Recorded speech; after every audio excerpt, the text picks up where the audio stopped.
चालाक बकरी और शेर। एक बार की बात है, जंगल में एक भूखा शेर घूम रहा था।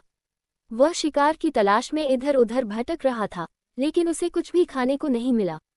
तभी उसने देखा कि एक बकरी नदी के पास घास खा रही है।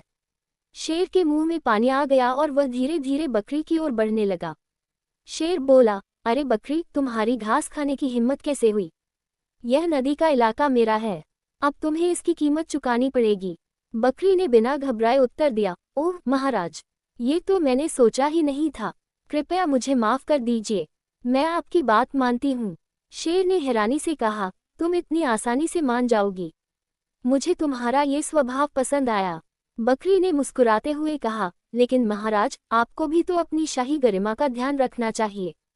आप जैसे राजा को क्या एक छोटी सी बकरी खानी चाहिए? शेर ने सोचा, ये बात तो सही है। मैं जंगल का राजा हूँ और मुझे बड़ा शिकार करना चाहिए। बकरी ने फौरन कहा, तो ऐसा करते हैं, मैं आपको जंगल के सबसे बड़े और मोटे जानवर का पता बताती हूँ। शेर उत्सुक होकर बोला, कौन है वह?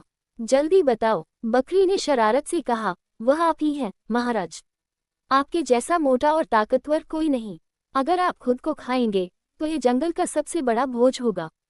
शेर ने गुस्से से गुर्राया, लेकिन फिर सोच में पड़ गया।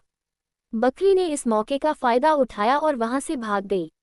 शेर को अपनी गलती का एहसास हुआ और वह मन ही मन बकरी की चतुराई की तारीफ करता रहा। शिक्षा, हास्य और चतुराई से आप किसी भी संकट का हल निकाल सकते हैं।